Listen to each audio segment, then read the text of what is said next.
I hope आप सब खैरियत से होंगे। आज हम स्टार्ट करने जा रहे हैं अपने 8 क्लास का नेक्स्ट लेक्चर, जिसमें हम देखेंगे हमारे पास कंप्यूटर नेटवर्क क्या होता है और कितनी इसकी टाइप्स हैं। सबसे पहले हम बात करते हैं कंप्यूटर नेटवर्क की। कंप्यूटर नेटवर्क किसे कहते हैं? बेसिकली कंप्यूटर नेटवर्क कहा जाता है दो या दो से ज़्यादा सिस्टम्स जिनको आपस में लिंक कर दिया जाए, इंटरकनेक्ट किया जाए। वो एक बिल्डिंग या एक रूम में भी हो सकते हैं, सेम बिल्डिंग और डिफरेंट प्लेसेस पे भी हो सकते हैं, या डिफरेंट बिल्डिंग यानी कि एक बिल्डिंग से दूसरी बिल्डिंग में भी हो सकता है, या एक फ्लोर से दूसरे फ्लोर में भी हो सकता है। ठीक हो गया। बेसिकली इस्तेमाल होता है कंप्यूटर नेटवर्क इंफॉर्मेशन, डाटा या प्रोग्राम या हार्डवेयर शेयर करने के लिए। ठीक हो गया। इसकी 3 टाइप्स हैं: लैन लोकल एरिया नेटवर्क, वैन मैन मेट्रोपॉलिटन एरिया नेटवर्क, और नंबर 3 है वाइड एरिया नेटवर्क। ठीक हो गया। आइए हम इसको वन बाय वन एक्सप्लेन करता हूँ मैं। सबसे पहले हमारे पास आता है लैन लोकल एरिया नेटवर्क। बेसिकली भी हमने इससे पहले लेक्चर में हमने देखा था, बहुत शॉर्ट सी ब्रीफ थी उसकी, कि लोकल एरिया नेटवर्क इसे कहते हैं।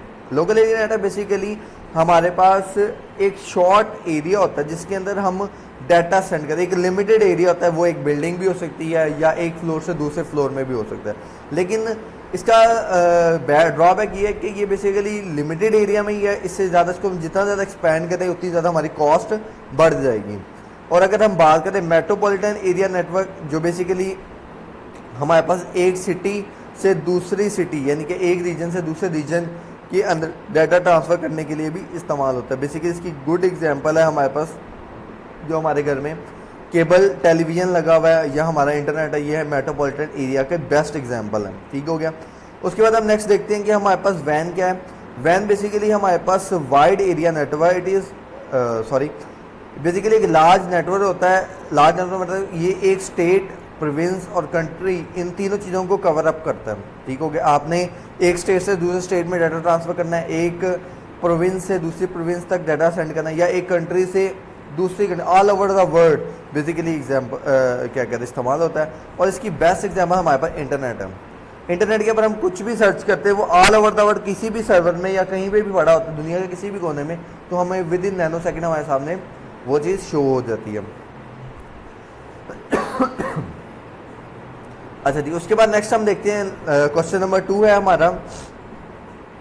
उसमें बेसिकली हमारे पास है, हम देखते हैं कि हमारे पास कंप्यूटर नेटवर्क के कंपोनेंट्स कौन कौन से हैं। ठीक हो गया।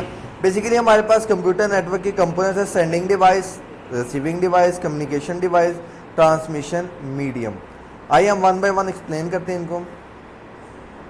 सेंडिंग डिवाइस बेसिकली हमारे पास एक ऐसी डिवाइस है जिसके ज़रिए हम अपना डाटा सेंड करते हैं एक डिवाइस से दूसरी device with the help of network.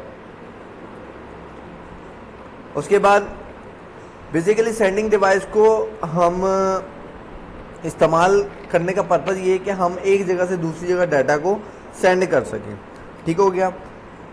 Actual में बेसिकली अगर हम बात करें तो हमारे पास अब तो मोबाइल फ़ोन भी हमारी एज अ सेंडिंग और रिसीविंग डिवाइस बन जाती है, लेकिन कंप्यूटर बेसिकली हमारे पास सेंडिंग और सेंडिंग डिवाइस के तौर पर इस्तेमाल होता है। ठीक हो गया।